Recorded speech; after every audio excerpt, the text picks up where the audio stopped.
Hello students, मैं Adarsh Sharma design of steel structure के lecture number 28 में आप सभी का स्वागत है। ये जो लेक्चर हमारा होने वाला है इसमें हम पढ़ेंगे कॉलम बेसिस के बारे में। कॉलम बेसिस बेसिकली आपका चैप्टर नंबर 8 है, चैप्टर नंबर 7 है, चैप्टर 8 है, लेकिन इसको हम पहले पढ़ा रहे हैं। ये एक्चुअली आपका चैप्टर नंबर 8 ही है, लेकिन हम इसको क्या कर रहे हैं, इसको थोड़ा सा पहले पढ़ा दे रहे हैं, ठीक है ना। इसको हम क्या करेंगे, थोड़ा सा आपको पहले पढ़ा देंगे। डायरेक्ट कंप्रेशन मेंबर आपने खत्म किया था, कंप्रेशन मेंबर के बाद हम इसको पढ़ा दे रहे हैं। ये आपका क्या है चैप्टर नंबर 8, लेकिन हम इसको चैप्टर नंबर 7 मान लेते हैं क्योंकि हम इसको 7वें नंबर पे पढ़ा रहे हैं। अब देखिए, मैंने आपको सारी चीजें के बारे में बता दिया।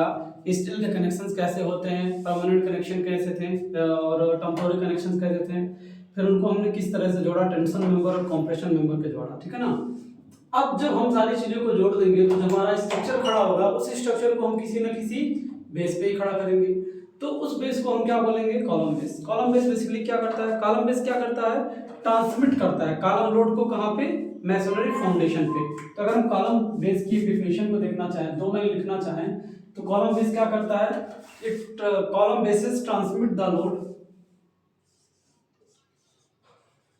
Column basis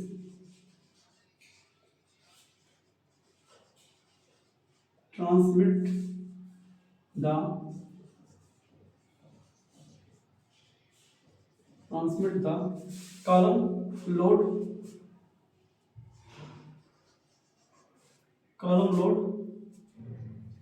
to the concrete on masonry foundation, to the concrete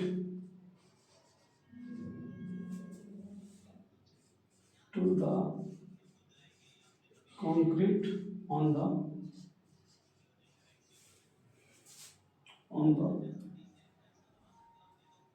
to the concrete or masonry foundation, to the concrete or masonry foundation or masonry foundation।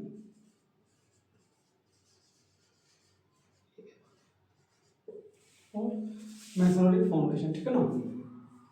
एक पॉइंट इसमें और लिख सकते हैं, column basis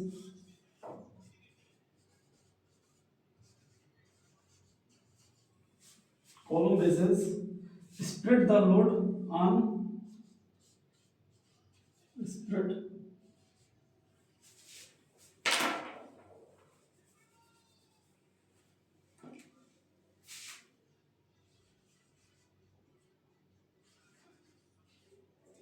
spread the load on the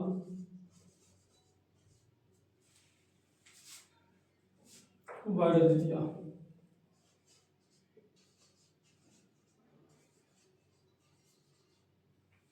अब देखिए, column base को अगर हम समझाएं तो कॉलम बेस क्या करता है, transmit the column load to the concrete. Column base क्या करता है, जो भी कॉलम का लोड होता है उसको कहां पे ट्रांसफर करता है, कंक्रीट पे। या तो आपका कंक्रीट पे ट्रांसफर करता है, या तो आपका जो मैसनरी फाउंडेशन, जो भी आपका फाउंडेशन बना है या जो भी आपका क्या है कंक्रीट है, उस पे क्या करता है, लोड को ट्रांसफर करता है। दूसरी बात किया जाए तो कॉलम बेस क्या करता है, spread the load, column base spread the load on wider area, ठीक है। क्या करता है, स्प्रेड द लोड, लोड को स्प्रेड कहाँ कर रहा है, वाइडर एरिया। क्योंकि जो हमारा कॉलम्स होगा, कॉलम हमारा जब जमीन में जाता है तो क्या हो जाता है, वो बड़ा हो जाता है, ठीक है ना। तो ये क्या करता है, लोड का डिस्ट्रीब्यूशन कर देता है। अगर हम बात करते हैं कितने टाइप के कॉलम बेस होते हैं, टाइप्स ऑफ कॉलम बेस की बात करते हैं, ठीक है ना।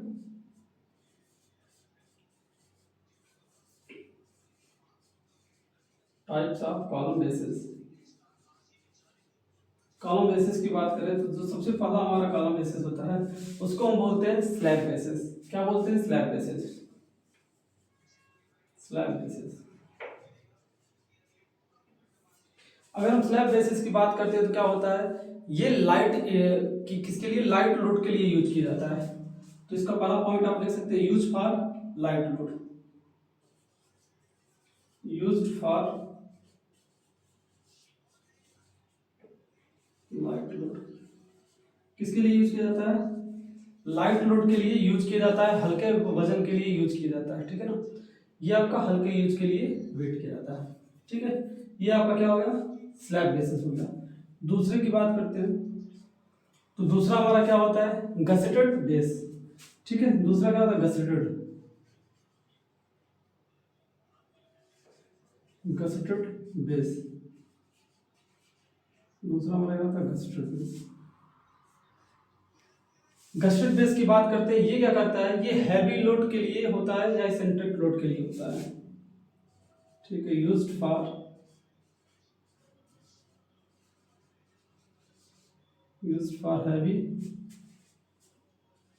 हैवी लोड और इसेंट्रिक लोड।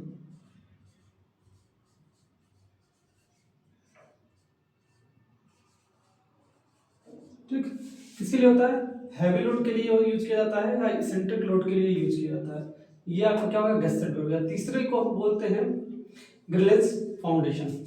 तीसरा हमारा क्या होता है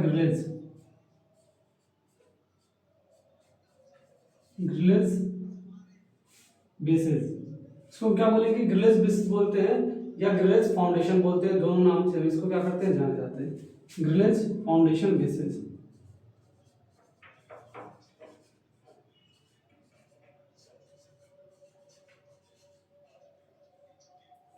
ग्रिलेज फाउंडेशन बेसिस, ये जो आपका होता है किसके लिए होता है, used for very heavy load. किसके लिए यूज किया जाता है, used for very heavy load, used for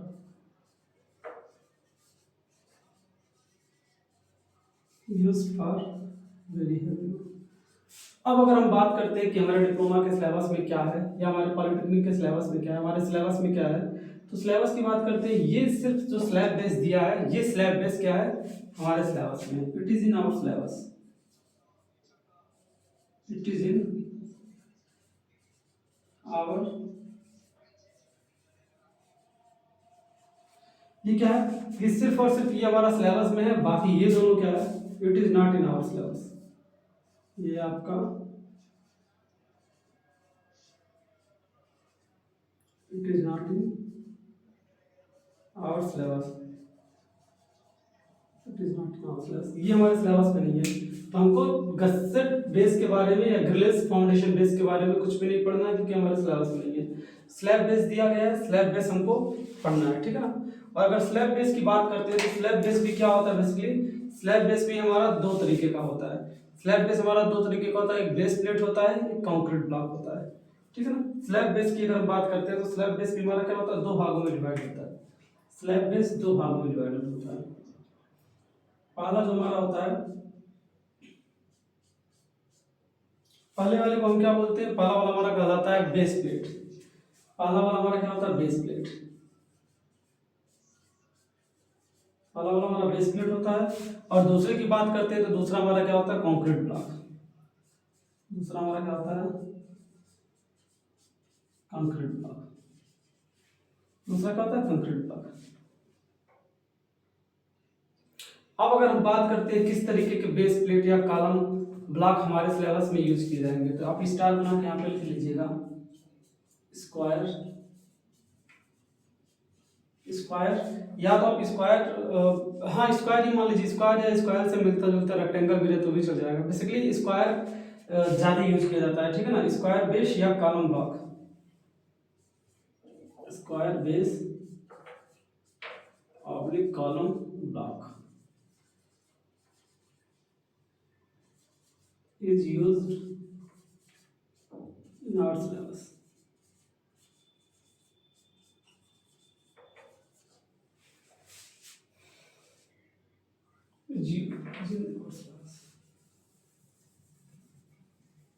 Square base column block is in our syllabus. अब अपने सिलेबस की बात करते हैं तो जो बेस प्लेट या कंक्रीट ब्लॉक की डिजाइन है या कॉलम बेस की डिजाइन है, इसको हम किस में पढ़ते हैं, इसको हमेशा हमेशा किस में पढ़ते हैं, स्क्वायर में पढ़ते हैं, ठीक है ना। तो जो स्क्वायर शेप होता है वो हमारे सिलेबस में दिया गया है, ठीक है ना। अब हम बात करते हैं कुछ बेसिक चीज़ों के बारे में। एक हम आपको कॉलम बेस बना देते हैं और उसमें कुछ बेसिक चीज़ों के बारे में हम आपको बताते हैं कि कैसे कैसे क्या होता है, ठीक है। आप तब तक इसे चाहे तो नोट कर सकते हैं।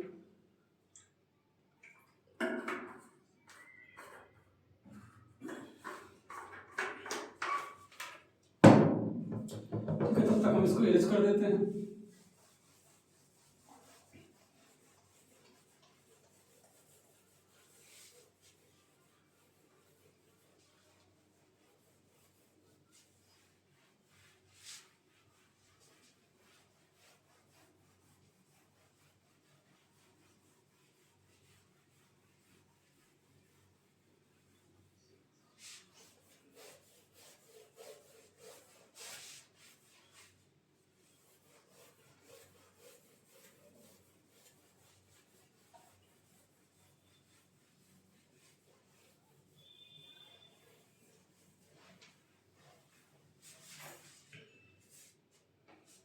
ठीक है। अब हम आपको एक डायग्राम बनाते हैं, एक कॉलम बेस का हम क्या करते हैं, एक डायग्राम आपको बनाते हैं, कुछ आप चीजें समझने की कोशिश करिए कि कैसे कैसे होता है। सबसे पहले हम आपको यहाँ नीचे कंक्रीट ब्लॉक बनाते हैं।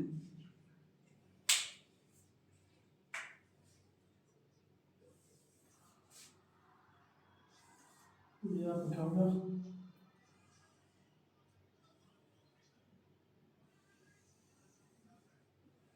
ये आपका कंक्रीट ब्लॉक हो गया।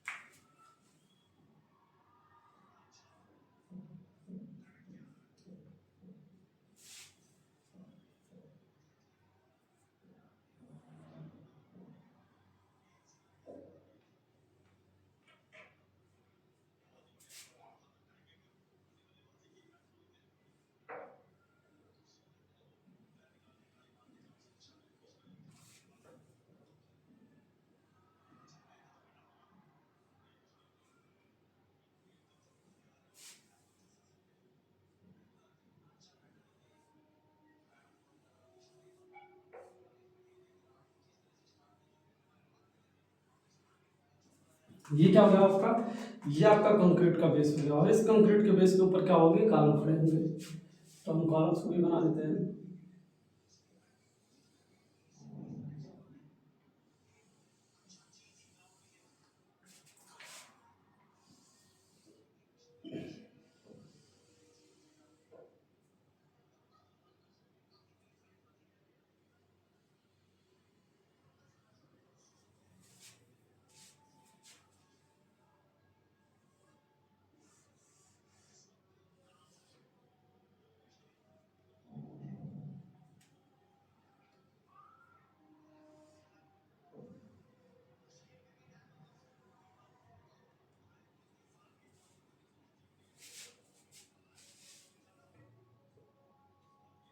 ठीक है, ये कुछ आपका क्या बन गया, ये आपका कंक्रीट ब्लॉक हो गया। ये नीचे वाला आपका क्या है, कंक्रीट ब्लॉक हो गया। ठीक है, इसको अगर हम पूरा बनाना चाहें तो एक यहाँ पे बेस प्लेट भी लगेगा, एक यहाँ पे बेस प्लेट भी है।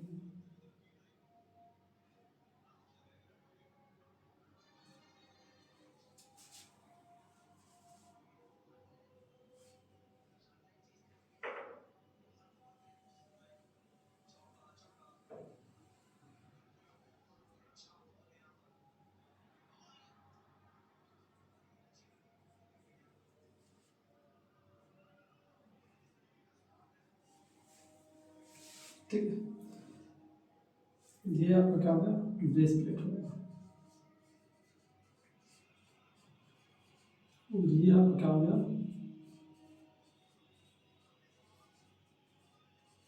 ये आपका कंक्रीट ब्लॉक हो गया। और ये आपका क्या हो गया, आई सेक्शन कॉलम हो गया। ये आपका क्या है, आई सेक्शन कॉलम है।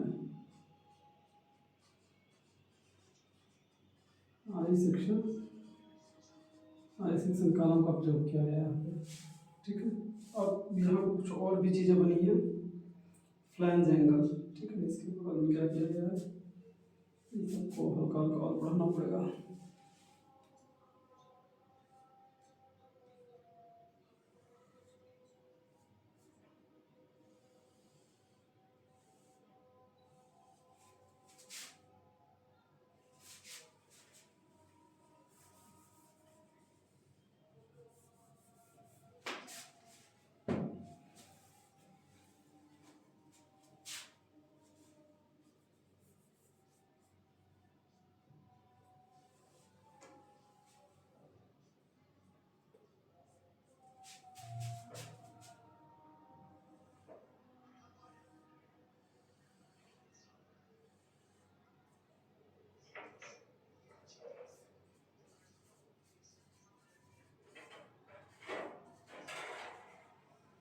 ठीक है,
ठीक है, ये आपका बन गया। बीच में क्या होता है, बीच में आपका क्लीट एंगल होता है, बीच में आपका क्लीट एंगल एक लगाया जाता है। ये क्या है, आपका क्लीट एंगल है।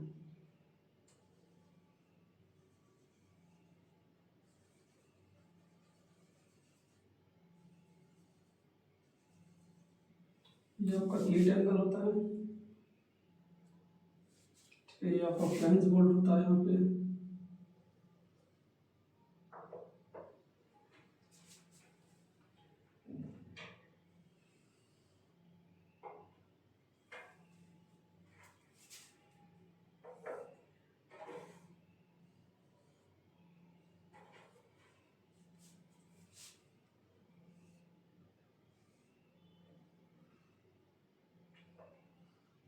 ये आपका क्या होता है, ये आपका फ्लैंज बोल्ट होता है। इसको हम क्या बोलते हैं, इसको क्लीट एंगल बोलते हैं, इसको फ्लैंज बोल्ट बोलते हैं। ठीक है,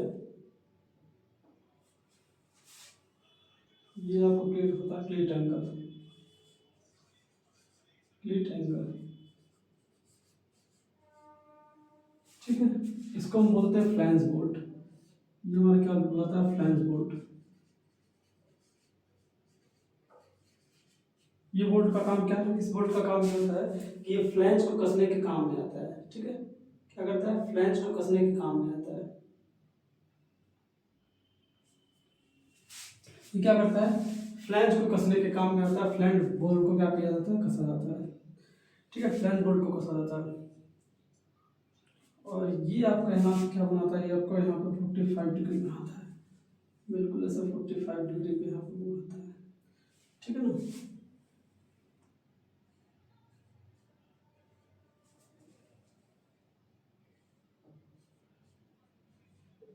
ये आपका 45 डिग्री रहता है।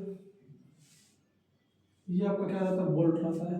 ये जो हिस्सा आप देख रहे हैं, ये हिस्सा क्या रहता है, ये बोल्ट रहता है। इस बोल्ट के द्वारा क्या किया जाता है, इसको कसा गया होता है। ठीक है, बस ये क्या होगा आपका, ये आपका एक फिगर होगा कि ये दोनों क्या है, आपके कॉलम बेस हैं। इन कॉलम बेस को क्या किया गया है, इस बेस प्लेट पे रखा गया और इस बेस प्लेट को इस कंक्रीट ब्लॉक पे रखा गया है। और ये कंक्रीट ब्लॉक आपके ग्राउंड पे है। ठीक है ना, ये क्लीट एंगल है, एंगल सेट करने के काम में आता है, बेस प्लेट का एंगल सेट करने के काम में आता है। ठीक है, ये आपका जो फाउंडेशन यहाँ पे लगाया गया है, ये दो तरीके के फाउंडेशन देख सकते हैं। 45 डिग्री यहाँ से अगर एंगल साइड का देखें तो कितना है आपका, 45 डिग्री के करीब यहाँ पे। ठीक है, और इसको सहारा देने के लिए यहाँ फ्लैंज बोल्ट को एक लगाया गया है, ये आपका फ्लैंज बोल्ट होता है। ठीक है, और ये आई सेक्शन का काम होता है। तो ये सारी चीजें हो गई डायग्राम के बारे में। अब आपको क्या बताना है, सीधे डिजाइन ऑफ बेस प्लेट। अब देखिए, इसमें दो चीजें सबसे बड़ी हैं। जब भी हम कॉलम बेस की बात करते हैं तो कॉलम बेस के दो सबसे बड़े बड़े कंपोनेंट होते हैं। अगर हम कॉलम बेस की बात करें तो इसके दो सबसे बड़े कंपोनेंट होते हैं। इसका सबसे पहला बड़ा कंपोनेंट क्या है, बेस प्लेट। अगर हमको इसकी डिजाइनिंग में कोई वैल्यू चाहिए तो सबसे बड़ी क्या चीज है, बेस प्लेट। और दूसरा क्या है, कॉलम बेस।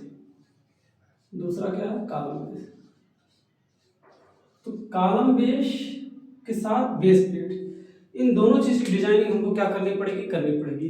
अगर आप इन दोनों चीज का डिजाइनिंग नहीं करेंगे तो इसकी किसी भी वैल्यू को आप फाइंड नहीं कर पाएंगे।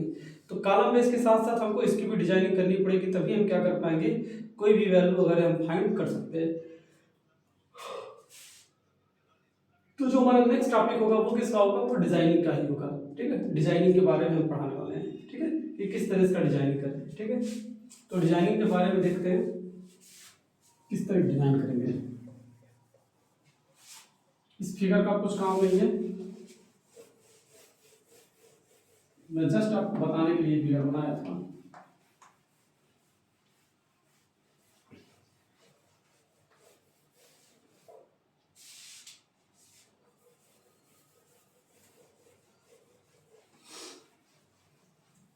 ठीक है, design of column basis.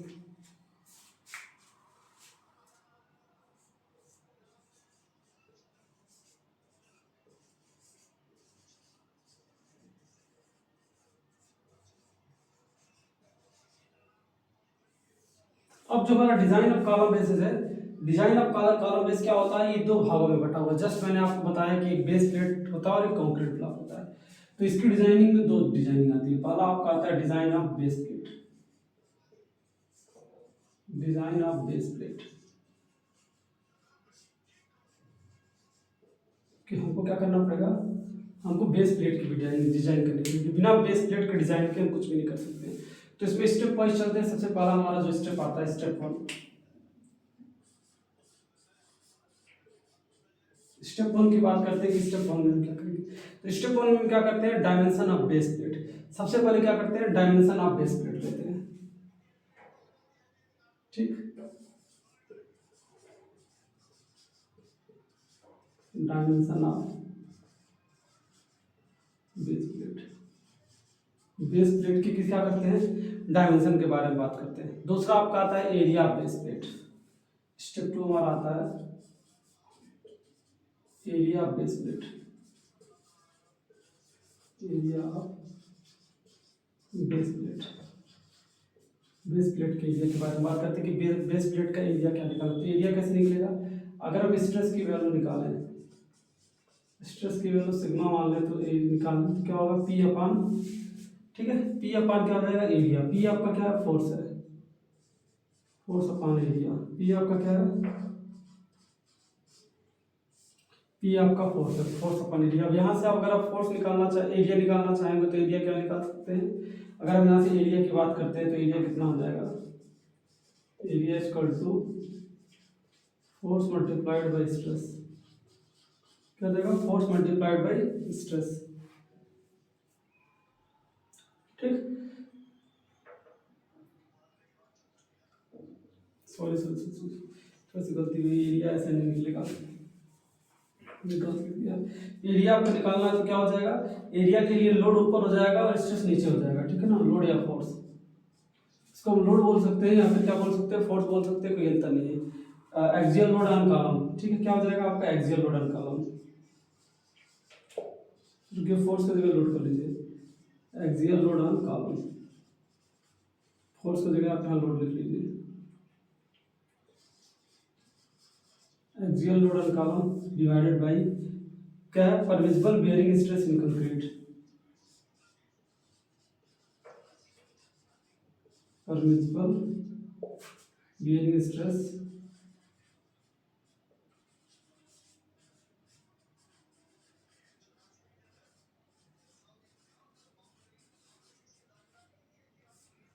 Permissible bearing stress in concrete. यहाँ से आपका क्या निकल जाएगा, यहाँ से आपका एरिया निकल जाएगा। जब एरिया जाएगा तो हम तीसरा स्टेप क्या करेंगे, side of base plate, base plate की साइड निकालना। स्टेप 3 में क्या करेंगे, साइड ऑफ बेस प्लेट।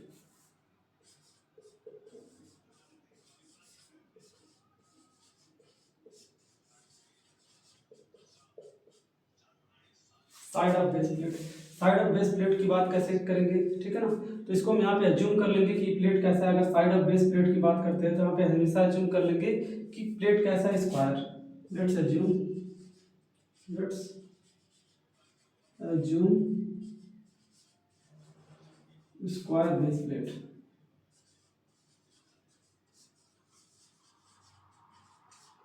यहाँ से क्या करेंगे, स्क्वायर बेस प्लेट हम एज्यूम कर लेंगे। अगर हम स्क्वायर एज्यूम करेंगे तो साइड ऑफ बेस प्लेट कैसे निकालेंगे, साइड की बात करते हैं तो क्या हो जाएगा, एरिया का अंडर रूट हो जाएगा। भाई एरिया का अगर अंडर रूट निकालेंगे तो क्या निकल जाएगा, हमारा साइड निकल जाएगा। ठीक है, अगला क्या होगा, thickness of base plate. Step 4 की बात करते हैं, thickness of base plate.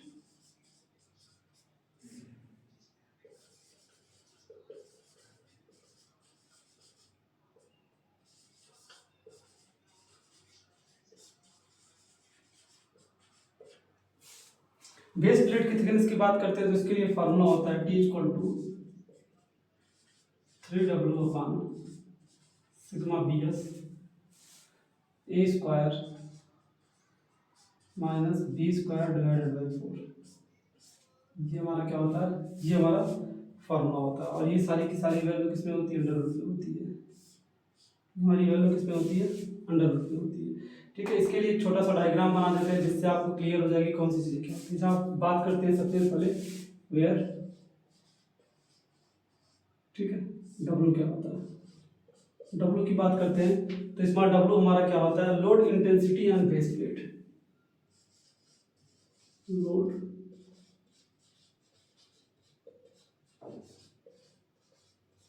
Load intensity of base plate. ये किसकी वैल्यू होती है, स्मॉल डब्ल्यू की वैल्यू होती है। तो लोड इंटेंसिटी आप कैसे निकालेंगे, load upon area, load upon area से यहाँ पे लोड इंटेंसिटी आ जाएगा। ठीक है, यहाँ पे क्या होता है, ए की वैल्यू हमेशा क्या होती है, बी से बड़ी होती है। ठीक है, ए की वैल्यू हमेशा क्या लेते हैं, बी से बड़ी लेते हैं, और ये क्या होता है, ए प्रोजेक्शन होता है। ठीक है, स्टार बना के एक चीज और लिख सकते हैं, A is R greater than B. यहाँ पे ए क्या होता है, लार्ज प्रोजेक्शन, ये क्या होता है, लार्ज प्रोजेक्शन, और बी क्या होता है, स्मॉल प्रोजेक्शन।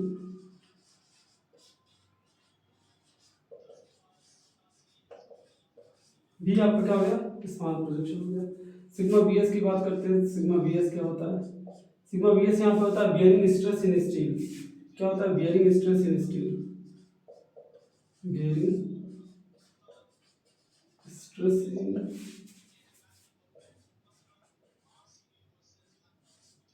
इन स्टील। इसकी वैल्यू बात करते हैं कितना होता है, 185 मेगा पास्कल के करीब होता है, 185 मेगा पास्कल के तकरीबन होता है। ठीक, अब बात करते हैं लार्ज प्रोजेक्शन की, बात करते हैं कि लार्ज प्रोजेक्शन अगर हम निकालेंगे तो क्या होगा। तो यहाँ से लार्ज प्रोजेक्शन ए की बात करते हैं कि ए अगर आपको निकालना हो तो ए कैसे निकालेंगे। ए के लिए क्या करेंगे, साइड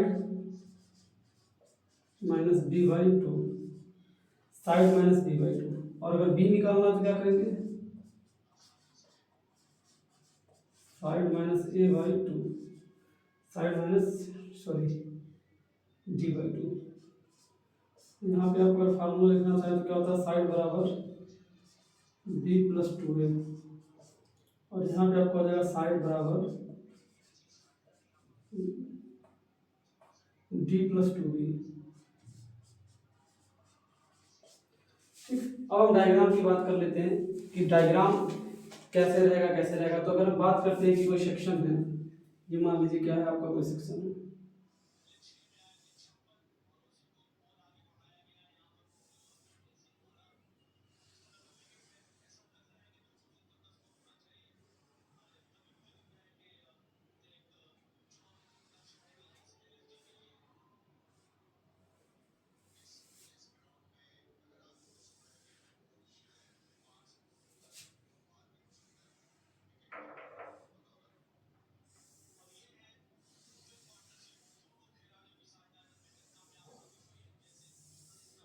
ठीक है, ये आपका क्या हो गया, ये मान लीजिए एक साइड है और ये दूसरा साइड है, ये आपका क्या हो गया, हमने इसको एक स्क्वायर मान लिया, और ये दोनों क्या हो गए, इसके साइड हो गए। ठीक है, हमने इसके बीच की दूरी को क्या मान लिया, डी, यहाँ से दोनों सेंटर में जो साइड वाला होता है उसको हमने क्या मान लिया, डी मान लिया। ये वाली दूरी हमारी कितनी कहलाती है, ये वाली दूरी हमारी बी कहलाती है,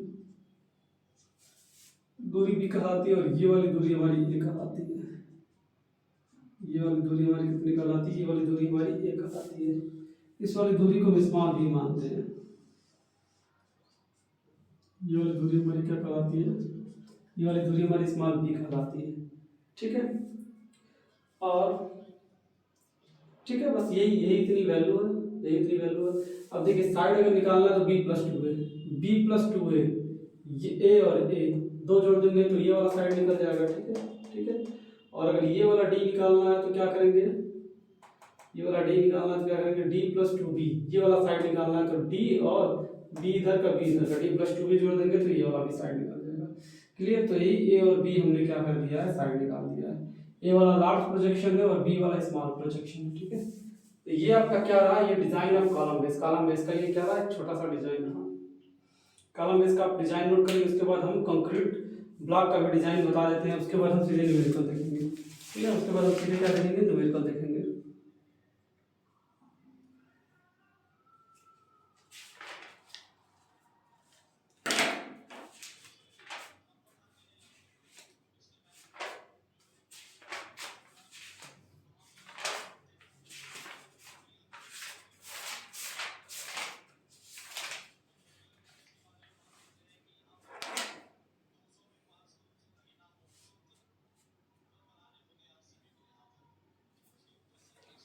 ठीक है, नोट कर लीजिए।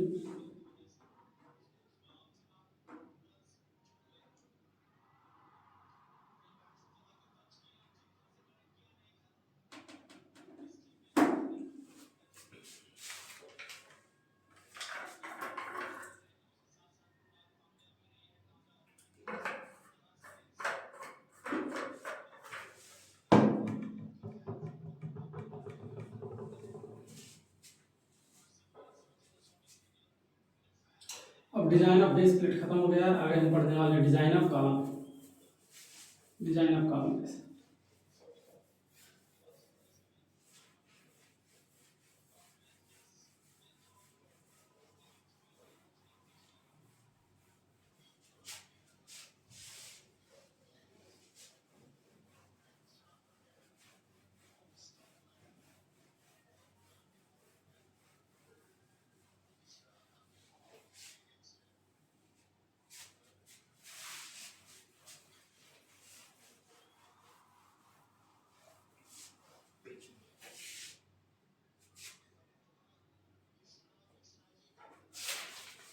अगला हमारा आता है design of concrete block.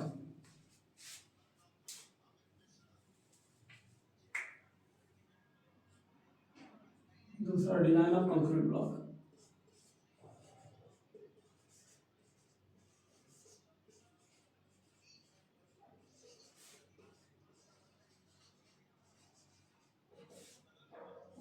Design of concrete block. अगर कंक्रीट ब्लॉक के डिजाइन की बात करते हैं तो सबसे पहले इसमें क्या होता है भाई, same dimension of concrete block. Step one क्या है, dimension of concrete block. Step one dimension of concrete block.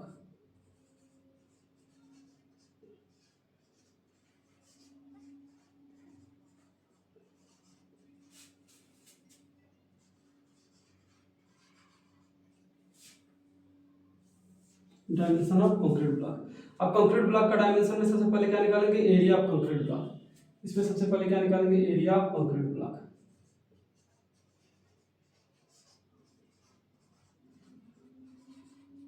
Area of concrete block. Concrete block के एरिया की बात करते हैं तो कंक्रीट ब्लॉक का एरिया कैसे निकलेगा, तो देखिए कैसे निकलेगा।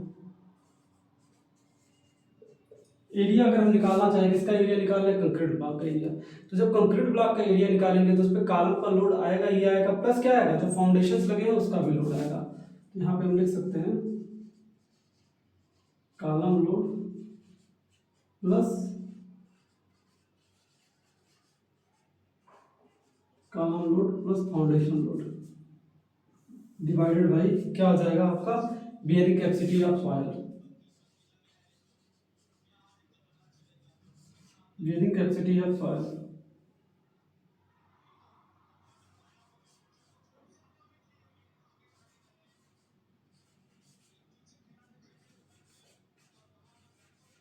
Bearing capacity of soil. ठीक है, तो ये आपका गया कॉलम लोड और फाउंडेशन लोड को दोनों जोड़ के अगर हम बियरिंग से डिवाइड कर देंगे तो हमारा क्या निकल जाएगा, एरिया निकल जाएगा। ठीक है ना। ये हमारा जो होता है, ये हमारा क्या होता है, जो फाउंडेशन लोड होता है इसको हम क्या बोलते हैं, सेल्फ लोड भी बोलते हैं। इसको हम क्या बोलते हैं, सेल्फ लोड भी बोलते हैं। फाउंडेशन लोड हमारा क्या कहलाता है, सेल्फ लोड भी कहलाता है। अब अगर हम सेल्फ लोड की बात करते हैं कि सेल्फ लोड हम कितना लेते हैं, तो सेल्फ लोड यहाँ पे लिख लीजिए, जो हमारा सेल्फ लोड होता है ये कितना होता है, 10% एक्सियल लोड।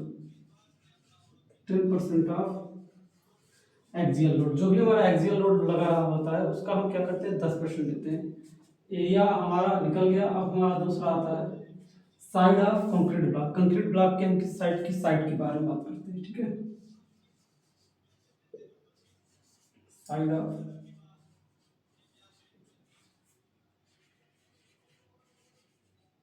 अब कंक्रीट ब्लॉक के किसके बारे में बात करते हैं, साइड के बारे में बात करते हैं। तो जैसे हमने उसमें माना था स्क्वायर कॉलम, तो हम इसमें भी क्या करेंगे, assume square column. Assume square block. Square block हमने किस लिए चूज कर लिया कि हमको न्यूमेरिकल करने में आसानी हो। अब इसका अगर आप साइड निकालेंगे तो एरिया का अंडर रूट हो जाएगा। एरिया का क्या हो जाएगा, हमारे अंडर रूट हो जाएगा साइड। ठीक है। अब इसका तीसरा आता है थिकनेस ऑफ कंक्रीट ब्लॉक। जैसे हमने उसमें निकाला था thickness of concrete block. Thickness of concrete block.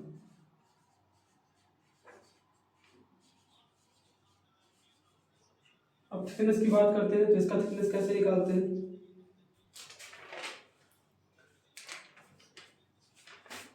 तो इसके थिकनेस का फार्मूला होता है side of concrete block. Just a minute.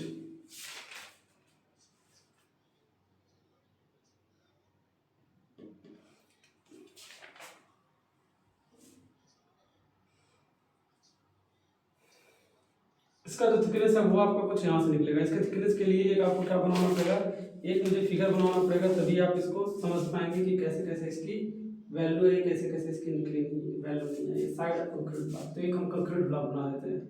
ये हमारा पहले क्या हो गया, एक कंक्रीट ब्लॉक हो गया। देखिए हमारा एक कंक्रीट ब्लॉक हो गया। इस कंक्रीट ब्लॉक पे क्या है, ये बेस प्लेट रखा हमारा, ये हमारा क्या है,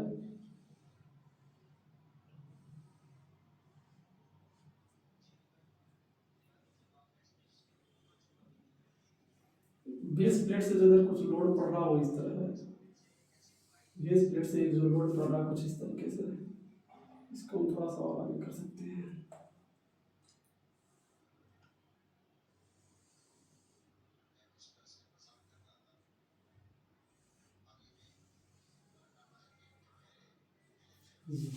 ठीक है, ये आपका ऊपर क्या है, बेस प्लेट है,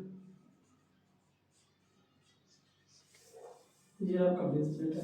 इस एंगल की बात करते हैं तो ये एंगल क्या है 45 डिग्री, और ये भी एंगल क्या है हमारा 45 डिग्री, क्योंकि जब लोड का डिस्ट्रीब्यूशन होगा तो कुछ इसी अनुसार होगा। तो हम मान लेते हैं कि इसकी जो थिकनेस है वो टी है, इसकी जो थिकनेस है यहाँ से लेके यहाँ पे क्या है स्मॉल टी है, और सेम अगर इधर टी होगा तो इधर भी टी होगा, इधर भी क्या होगा टी ही होगा, और ये थिकनेस भी कितनी होगी, टी ही होगी, ये थिकनेस हमारी क्या होगी, टी ही होगी।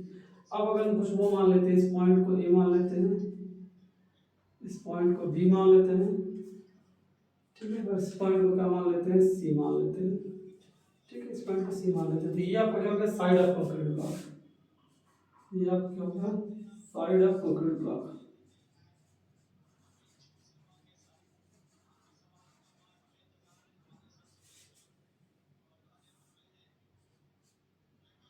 ये आपको क्या होगा, साइड ऑफ कंक्रीट ब्लॉक। अगर आप इन ट्रायंगल एबीसी देखें, ट्रायंगल एबीसी की बात करते हैं, ए बी और सी की बात करते हैं, किसकी बात करें, tan थीटा की। यहाँ पे हम कितना निकालें, tan 45 अगर निकालना चाहे तो क्या लिख सकते हैं, टी अपन ए भी लिख सकते हैं, बिल्कुल लिख सकते हैं। अगर हम टी की वैल्यू की बात करें तो टी बराबर कितना आ जाएगा, tan 45 1 होता है, तो टी की वैल्यू किसके बराबर आ जाएगी, ए से लेके बी तक के बराबर आ जाएगी, ठीक है ना। जहाँ थीटा क्या होता है, डिस्पर्जन एंगल, थीटा बराबर क्या होता है, डिस्पर्जन एंगल, ठीक है,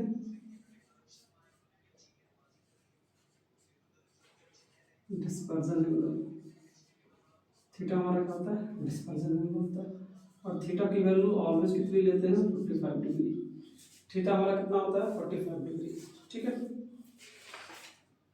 अब अगर आप यहाँ पे ये चीज देखना चाहें, ठीक है, कैसे निकालेंगे, तो अगर हमको पता है साइड ऑफ कंक्रीट ब्लॉक, अगर कंक्रीट ब्लॉक की हम क्या करते हैं, साइड ऑफ, हाँ साइड ऑफ कंक्रीट ब्लॉक, अगर साइड ऑफ कंक्रीट ब्लॉक यहाँ, तो इसी वाले फॉर्मूले में लिखते हैं, इसी वाले फॉर्मूले अगर हम लिखते हैं साइड ऑफ कंक्रीट ब्लॉक, क्या लिखते हैं, साइड ऑफ कंक्रीट ब्लॉक।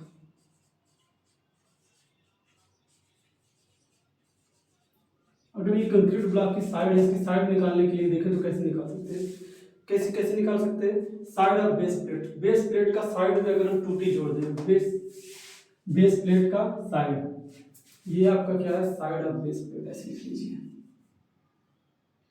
क्या है,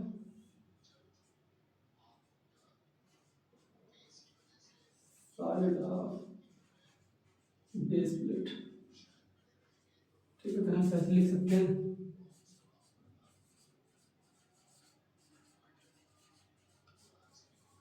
side of base plate plus टूटी, लिख सकते हैं कि नहीं, साइड ऑफ बेस प्लेट में अगर टूटी जोड़े तो ये वाला एंगल आ जाएगा। अब अगर यहाँ से हम टी निकालना चाहें, यहाँ से हम क्या निकालना चाहें, यहाँ से अगर हम टी निकालना चाहें तो निकाल सकते हैं ना, side of concrete block, concrete block को क्या लिख देते हैं, CB, side of concrete block minus side of